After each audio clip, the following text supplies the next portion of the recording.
আসলে এই অভাজনক শ্ৰী শ্ৰী এই ৰাস মহা উৎসৱটি সন্মানীয় সভাপতি আমাৰ সকলোৰে মৰমৰ সকলোৰে শ্ৰদ্ধাৰ নলবাৰী স্থানীয় বিধায়ক তথা অসম চৰকাৰৰ জ্যেষ্ঠ মন্ত্ৰী মাননীয় শ্ৰীযুত জয়ন্ত বৰুৱাদেৱ আৰু লগতে তেখেতৰ লগত জড়িত থকা উদযাপন সমিতিৰ সমূহ বিষয়ববীয়াসকলে এই অভাজনক ইমান সুন্দৰ সৰ্বাংগ সুন্দৰ অনুষ্ঠান এটি উদ্বোধন কৰিবলৈ আমন্ত্ৰণ কৰি মোক তেখেতসকলে মৰম যাচাই নহয় মোক যে আশীৰ্বাদ দিছে সেইকাৰণে মই এই হৰি মন্দিৰ পৰিচালনা সমিতি আৰু 91 সংখ্যক ৰাস উদযাপন সমিতিৰ বিষয়ববীয়া কৰ্মকৰ্তাসকলৰ ওচৰত মই চেয়াৰ প্ৰকাশ কৰিছোঁ।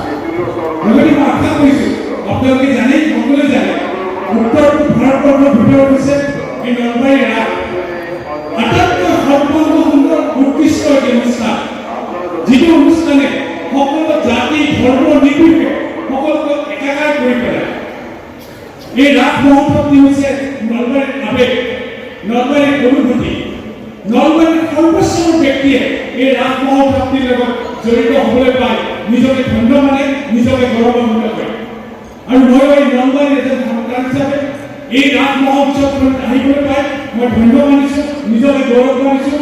আৰু ভগৱন্তই শ্ৰীকৃষ্ণই যাতে আমাৰ এই নলবাৰীবাসী ৰাইজ, অসমবাসী ৰাইজ, বিশ্ববাসী শান্তি প্ৰতিষ্ঠা কৰাৰ সহায় কৰে, সকলোৱে যেন আশীৰ্বাদ দিয়ে সেইটো মই কামনা কৰিছোঁ।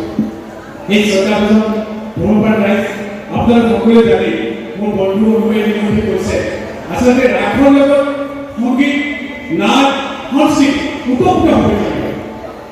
যদি ধৰ্মৰ লগত সংস্কৃতি জড়িত নহয় তেতিয়া ধৰ্ম সম্পূৰ্ণ নহয়, আৰু সংস্কৃতি যদি ধৰ্মৰ লগত জড়িত নহয় সংস্কৃতি সম্পূৰ্ণ নহয়।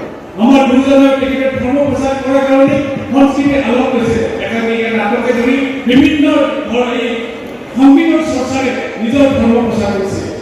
শ্ৰীকৃষ্ণই আপোনালোকে জানে গোপিনীসকলৰ লগত যে ৰাসলীলা কৰিছিলে সেইটো সংস্কৃতিৰ ভিতৰতে অন্তৰ্ভুক্ত হয়।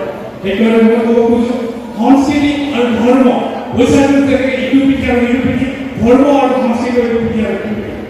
আৰু এই সংস্কৃতিয়ে আমাৰ নলবাৰীবাসী ৰাইজক প্ৰতিটো জাতি ধৰ্ম নিৰ্বিশেষে সকলোকে একাকাৰ কৰি একেটাৰ বান্ধেৰে বান্ধ খোৱাতে সহায় কৰি আছে।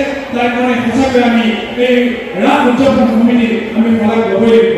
মই নলবাৰী হিচাপে এজন সাধাৰণ মানুহ হিচাপে, সাধাৰণ নাগৰিক হিচাপে এই ৰাস কমিটিক মই ধন্যবাদ জনাইছোঁ। তেখেতে সৰ্বস্তৰৰ সকলো ৰাইজ ধৰ্মাধৰ্মীৰ লগত একাকাৰ কৰি এই মহা ৰাস ভাগি উদযাপন কৰিছে আৰু সকলোকে সমভাৱে তেখেতলোকে ৰাস ভাগিৰ সহযোগ কৰিবলৈ তেখেতলোকে সুবিধা দিছে। তাৰ কাৰণে তেখেতসকলক মই পুনৰ কৃতজ্ঞতা জনাই ভগৱান শ্ৰীকৃষ্ণৰ ওচৰত মই সেৱা জনাই আপোনালোক প্ৰত্যেকৰে শ্ৰীচৰণক সেৱা জনাই জ্যেষ্ঠসকলৰ বন্ধুধূলি মোৰ বিৰত কৰি আজি 17 তাৰিখৰ এই 91 সংখ্যক ৰাস মহোৎসৱটি শেষৰ কাৰ্যসূচী নাট ভাগি শুভ উদ্বোধন বুলি মই ঘোষণা কৰিলোঁ। নমস্কাৰ, ধন্যবাদ। ৰাস ভাগিৰ উদযাপন সমিতিৰ লগতে উদযাপন সমিতিৰ সন্মানীয় নলবাৰীৰ সন্মানীয় বিধায়ক তথা চৰকাৰৰ জ্যেষ্ঠ কেবিনেট মন্ত্ৰী মাননীয় শ্ৰী জয়ন্ত বৰুৱাদেৱ আৰু লগতে আজি 91 সংখ্যক ৰাস উদযাপন সমিতিৰ সভাপতি সমন্বিত সমূহ বিষয়ববীয়া কৰ্মকৰ্তাসকল, নলবাৰীৰ শ্ৰী শ্ৰী হৰি মন্দিৰ পৰিচালনা সমিতিৰ সভাপতি সমন্বিত সমূহ বিষয়ববীয়া কৰ্মকৰ্তাসকল আৰু নলবাৰীবাসী ৰাইজ সকলোকে আচলতে মই আজি কৃতজ্ঞতা প্ৰকাশ কৰিছোঁ। আজি 91 সংখ্যক এই শ্ৰী শ্ৰী ৰাস উদযাপন সমিতিয়ে যি উদযাপন এতে অনুষ্ঠিত কৰিছে, আজি নাটৰ ব্যৱস্থা কৰিছে আমাৰ শ্ৰী শ্ৰী ৰাস মহোৎসৱৰ লগত সংগতি ৰাখি এই নাট ভাগি মোৰ এইদৰে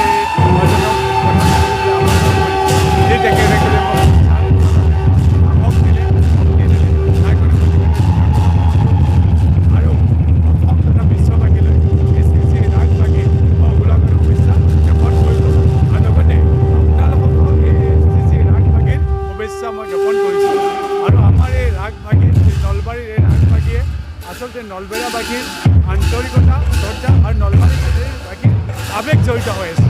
এই নলবাৰীৰ অনুভূতি জড়িত হৈ আছে। এই ৰাসৰ মাজেৰে জাতি ধৰ্ম নিৰ্বিশেষে সকলোকে একত্ৰিত কৰাৰ যি আমাৰ নলবাৰীবাসীৰ সাহস শক্তি একত্ৰিত কৰাৰ যি সপোন, এই সপোন বাস্তৱত ৰূপায়িত কৰিব পাৰে এই ৰাস ভাগিৰ মাজেৰে।